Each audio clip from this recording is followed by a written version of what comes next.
আসসালামু আলাইকুম রহমতুল্লাহি ওবরকাতুহ। সম্মানিত দর্শক, আমাদের মহান মুক্তিযুদ্ধ আমাদের জাতীয় জীবনের এক গৌরব উজ্জ্বল অধ্যায়। এই বাঙালি জাতির হাজার হাজার বছরের যে অর্জনগুলো রয়েছে, শ্রেষ্ঠতম অর্জন, যে অর্জন নিয়ে সারা দুনিয়াতে আমরা গর্ব করতে পারি। আমাদের রাজনীতি, আমাদের অর্থনীতি, আমাদের চিন্তা, আমাদের শিল্প, আমাদের সাহিত্য, যত অর্জন রয়েছে হাজার হাজার বছরের পুরনো সে অর্জনগুলোর মধ্যে আমাদের মহান মুক্তিযুদ্ধ, আমাদের ভাষা আন্দোলন, এগুলোর সঙ্গে আসলে কোনো কিছুর তুলনা করা যাবে না। পৃথিবীর খুব অল্প কয়েকটি জাতি যাদের স্বাধীনতার আকাঙ্ক্ষা চিরন্তন, তারা কখনো পরাধীন থাকতে পারেনি, পরাধীনতা তাদের পছন্দ ছিল না, এবং যখনই কোনো বিদেশি শক্তি এসেছে অমনি তারা বিদ্রোহ করেছে। এ সকল জাতিগোষ্ঠীর মধ্যে শীর্ষতম জাতিগোষ্ঠী হিসেবে বাঙালির নাম আসবে। তা সেই ব্রিটিশদের বিরুদ্ধে হোক, মুঘলদের বিরুদ্ধে হোক, সুলতানি জমানায় কিংবা তারও আগে দিল্লির যে শাসন ছিল, গর্জে উঠেছে বারবার বাংলার জনগণ।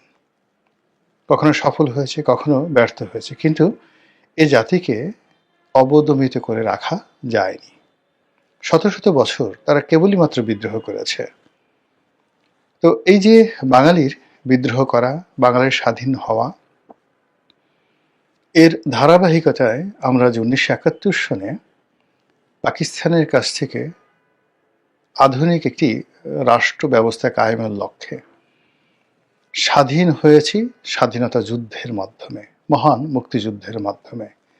এই গৌরব পৃথিবীর অল্প কয়েকটি জাতিগোষ্ঠী রয়েছে যারা সরাসরি যুদ্ধ করে জয়লাভ করেছে, সরাসরি, তাও আবার বিদেশি শক্তির সঙ্গে। আমেরিকা, বাংলাদেশ, এরকম অল্প কয়েকটি দেশ রয়েছে। তো আমাদের সেই মহান মুক্তিযুদ্ধের মহান উপাখ্যান এবং এই মুক্তিযুদ্ধে যারা নেতৃত্ব দিয়েছেন এবং এই মুক্তিযুদ্ধে যারা সহযোগিতা করেছেন, দেশে এবং দেশের বাইরের নানা রকম সাহায্যকারী শক্তি, তারা এই জমিনের সবচেয়ে শ্রেষ্ঠতম সম্মানিত ব্যক্তি বা সম্মানিত রাষ্ট্ররূপে গণ্য হওয়ার কথা। কিন্তু আমাদের সমাজের কিছু মানুষের ধড়িবাজি, কিছু মানুষের বেনিয়াগিরি, কিছু মানুষের দুর্বৃত্তপনা, জ্ঞানের অভাব এবং ওভার অ্যাক্টিং ইত্যাদি নানা রকম কারণে মুক্তিযুদ্ধের যে গৌরব উজ্জ্বল ভূমিকা, মুক্তিযুদ্ধের যে গৌরবময় গাথা, কীর্তিগাথা, কিংবা আমাদের মুক্তিযুদ্ধের যে সকল সম্পদ, সহায়, ইতিহাস, ঐতিহ্য, কিংবা আমাদের বীর মুক্তিযোদ্ধাদের সেই যে চিত্রপট, তাদের বীরত্বের কাহিনী, এগুলো আমরা ধারণ করতে পারিনি। সময়ের বিবর্তনে, আমাদের ভুলের কারণে এখন মুক্তিযুদ্ধ নিয়ে নানা রকম নেতিবাচক কথাবার্তা হচ্ছে এই 2025 সনে। আর মুক্তিযোদ্ধাদেরকে অনেকে গালিগালাজ করার চেষ্টা করছে। আর মহান মুক্তিযুদ্ধের সময় যে নামগুলো অভিশাপে পরিণত হয়েছিল, রাজাকার, আলবদর, আশামস, এই শব্দগুলো অভিশাপের উপলক্ষে পরিণত হয়েছিল, সেগুলো আমাদের কর্মের কারণে, আমাদের আমজনতার কর্মের কারণে, রাজনৈতিক দলের ধড়িবাজির কারণে এইগুলো এই 2024-25 সনে এসে এই ন্যারেটিভগুলো উল্টে ফেলানোর চেষ্টা করা হচ্ছে। আমাদের যে বিপ্লব হলো, 2024 সনে যে বিপ্লব হলো, সেই বিপ্লবের অন্যতম একটি স্লোগান ছিল, তুমি কে আমি কে, রাজাকার রাজাকার। মুক্তিযুদ্ধ এবং মুক্তিযোদ্ধাদের প্রতি মানুষ কতটা বিরক্ত হলে, কতটা বিক্ষুব্ধ হলে নিজেদেরকে মুক্তিযুদ্ধের বিপরীত শক্তি, ভিলেন যারা ছিল মুক্তিযুদ্ধের, সেই ভিলেনের উত্তরাধিকারী রূপে দাবি করতে পারে। এই ঘটনায় কিন্তু এই জুলাই আগস্ট বিপ্লবে ঘটেছিল। তো এই সকল ঘটনা কেন ঘটল, আপনি যদি বিচার করেন, আপনি যদি বিশ্লেষণ করেন, তাহলে দেখতে পাবেন যে সেই 1972 সন থেকে মুক্তিযুদ্ধের ইতিহাস বিকৃত করা হয়েছে। যে যে কাজ করেননি তাকে সেই কাজের কৃতিত্ব দেয়া হয়েছে। যার কৃতিত্ব পাওয়ার কথা ছিল, সম্মান এবং মর্যাদার অধিকারী যিনি হবেন, তাকে লাঞ্ছিত করা হয়েছে। অনেক মুক্তিযোদ্ধা যাদেরকে প্রাপ্য সম্মান দেওয়া হয়নি, আর অনেক অমুক্তিযোদ্ধা তারা রাতারাতি মুক্তিযুদ্ধের কমান্ডার সেজে রাষ্ট্রের বড় বড় পদ পদবিতে বসে যেভাবে যারা চাক্ষুষ সাক্ষী ছিলেন মুক্তিযুদ্ধের এই 9 মাস সময়টিতে, তাদের পঞ্চ ইন্দ্রিয় নাক, কান, চক্ষু ইত্যাদির উপর যে নির্যাতন চালানো হয়েছে, সেটা কিভাবে?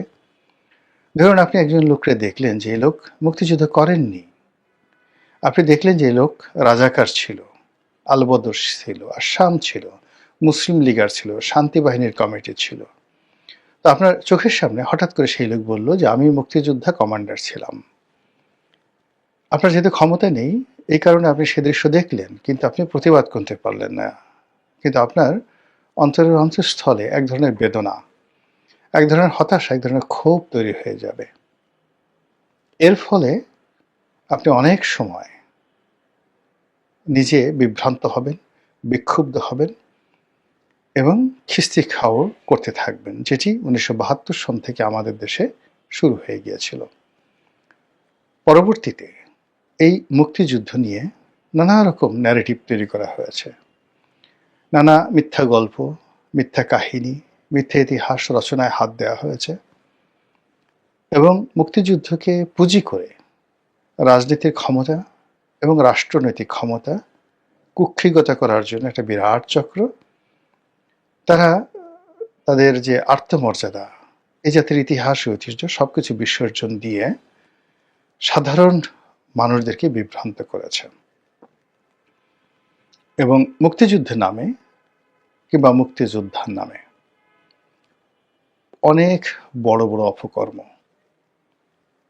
জাতিসত্তার অপমান এবং আমাদের পুরো রাষ্ট্র ব্যবস্থাকে যেভাবে হুমকির মুখে ফেলে দেওয়া হয়েছে, ফলে অনেকের কাছে এই মুক্তিযুদ্ধের ইতিহাস নিয়ে কারো কারো আবেগ, কারো কারো মায়াকান্না, এটা অনেকটা কুমির আশ্রুর মতো মনে হয়েছে। কুমিরের চোখ দিয়ে যখন অশ্রু পড়ে, সাধারণত কুমিরের চোখ দিয়ে অশ্রু বা চোখের জল পড়া দৃশ্য আমরা কেউ দেখিনি। এটা খুবই একটা নিষ্ঠুর প্রাণী, সবসময় পানির মধ্যে থাকে, এর চোখ দিয়ে পানি পড়লো বা না পড়লো পানির সঙ্গে মিশে যায়। এর জন্য এটাকে অনেক সময় কুমির আশ্রু বা কুম্ভীর আশ্রু এটা বলা হয়। কুমিরের চোখে পানি। নিষ্ঠুর একটা ব্যক্তি যখন কান্নার অভিনয় করে, তখন তাকে কুম্ভীরাস্ত্র বা কুমিরাস্ত্র বলা হয়।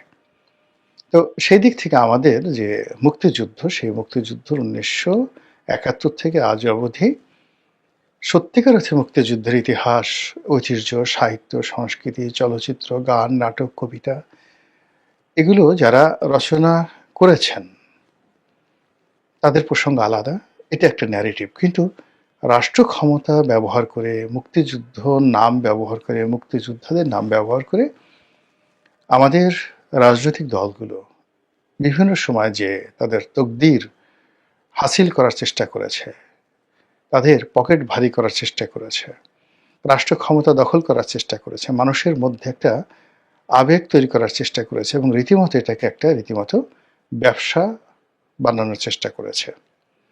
এর ফলে কি হলো, সাধারণ জনগণ আমাদের দেশের কিছু রাজনৈতিক দলগুলোকে মুক্তিযুদ্ধের ফেরিওয়ালা হিসেবে টিটকারি করে। আর সেই টিটকারির মধ্যে 1 নম্বরে আওয়ামী লীগ। বলা হয় যে আপনি যদি রাজাকার হন বা যত বড় রাজাকার হন, আপনি আওয়ামী লীগে যদি যোগদান করেন, আওয়ামী লীগের মেশিনের মধ্যে ঢোকার সঙ্গে সঙ্গে আপনি মুক্তিযোদ্ধা হয়ে বের হয়ে যাবেন। তো এই যে এই কথাগুলো একসময় প্রয়াত সালাউদ্দিন কাদের চৌধুরী সাহেব বলে গেছেন যে আওয়ামী লীগের একখান যন্ত্র আছে, সেই যন্ত্রের মধ্যে রাজাকার ঢোকার সঙ্গে সঙ্গে সেখানে দিয়ে মুক্তিযোদ্ধা বের হয়। ভালো কথা। এবং একথা আওয়ামী লীগ অন্তঃস্থল থেকে বা বুকে হাত দিয়ে অস্বীকার করতে পারবে না। এর কারণ হলো ইতিহাসে অনেক সন্ধিক্ষণে তারা এই কাজটি করেছে, জেনে হোক, অজেনে হোক, বুঝে হোক, না বুঝে হোক, ইচ্ছাই হোক, অনিচ্ছাই হোক, তারা এই কাজটি করেছে। রাজাকারদের পুনর্বাসন করা, মুসলিম লীগারদেরকে পুনর্বাসন করা, এটা বঙ্গবন্ধুর জামানাতি হয়েছে। অনেকে এটাকে উদারতা বলার চেষ্টা করছেন, অনেকে মাহাত্ম্য বলার চেষ্টা করছেন, অনেকে এটিকে রিকনসিলিয়েশন বলার চেষ্টা করছেন। কিন্তু বাস্তবতা হলো যে এই কাজগুলো বঙ্গবন্ধু করেছেন বা করতে বাধ্য হয়েছেন দলের মধ্যে বঙ্গবন্ধুর ঘনিষ্ঠ কিছু মানুষের দ্বিচারিতার কারণে। যেমন ধরুন, একজনের নাম করিম, আওয়ামী লীগ করে। করিমের ভাই রহিম বিখ্যাত এবং কুখ্যাত রাজাকার, তাকে ধরা হলো। এখন যিনি আওয়ামী লীগ করেন তিনি সরাসরি বঙ্গবন্ধুর কাছে চলে এলেন, আমার ভাই এটা করেছে ওটা করেছে বলে কান্নাকাটি করে বঙ্গবন্ধুর কাছ থেকে একটা আদেশনামা নিয়ে ভাইকে মুক্ত করে ফেললেন। এরকম শত শত হাজার হাজার ঘটনা ঘটে গেছে। পরবর্তীতে যখন আওয়ামী লীগ সরকারের পতন হলো, এই মুক্তিযুদ্ধকে নিয়ে বিএনপির যারা লোকজন আছে তারাও কম ব্যবসা করেনি। স্বয়ং প্রেসিডেন্ট জিয়াউর রহমান তিনিও মুক্তিযোদ্ধাদেরকে তার দলে ভিড়ানোর প্রাণান্ত চেষ্টা করেছেন এবং তিনি নিজে মুক্তিযোদ্ধা হওয়া সত্ত্বেও তার সরকারে মুসলিম লীগ, আলবদর, আশামস, জামাত থেকে শুরু করে যত ঘরানার লোক আছে সবাইকে তিনি আশ্রয় দিয়েছেন। তো তিনি যতদিন জীবিত ছিলেন ততদিন এটি নিয়ে কোনো সমস্যা ছিল না, কিন্তু তার শহীদ হওয়ার পরে এই দল রাজপথে যখন ছিল তখন এই দলের মধ্যে মুক্তিযোদ্ধা ভার্সেস রাজাকার একটা, যাকে বলা হয় অবারিত মেলামেশার সুযোগ মানে না হয়ে বরং এটা রেষারেষি শুরু হয়েছে। যে সকল মানুষ মুক্তিযুদ্ধ করেছে, যারা করেনি, যারা আওয়ামী লীগ থেকে এসেছে অথবা যারা মুসলিম লীগ থেকে এসেছে, যারা জামাত থেকে এসেছে কিন্তু বিএনপি করে, এটা নিয়ে দলের মধ্যে যে লড়াই সংগ্রাম, সেই লড়াই সংগ্রামের ক্ষেত্রে যারা মুক্তিযোদ্ধা তারা নিজেদেরকে মহত্তম ব্যক্তি প্রমাণ করার জন্য এই মুক্তিযুদ্ধকে নিয়ে অনেকগুলো ন্যারেটিভ বিএনপি তৈরি করে ফেলেছে এবং সেই ন্যারেটিভ বিএনপির পক্ষে আনার জন্য তারা মুক্তিযুদ্ধের যে মূল ইতিহাস, সেই মূল ইতিহাসের শিকড় ধরে টান দিয়েছে।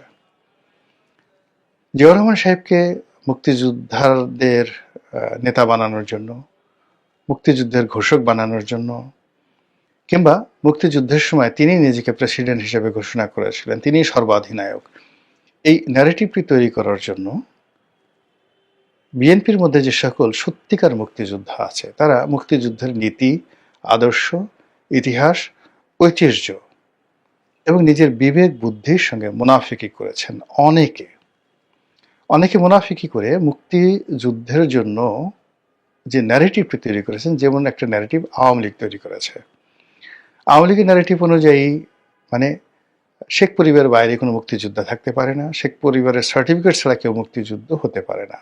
একইভাবে বিএনপি যেটা প্রচার করার চেষ্টা করেছে যে জিয়াউর রহমানের বাইরে কোনো মুক্তিযোদ্ধা নেই আর জিয়াউর রহমানের উপরে কোনো মুক্তিযোদ্ধা নেই, এরকম একটা ন্যারেটিভ। ফলে কি হলো, এই দুই দলের জাতাকলে পড়ে মুক্তিযুদ্ধের যে প্রকৃত ইতিহাস, সেই ইতিহাস রচিত হয়নি। মুক্তিযুদ্ধের যে প্রকৃত সম্মান এবং মর্যাদা, সেটা সংরক্ষিত হয়নি।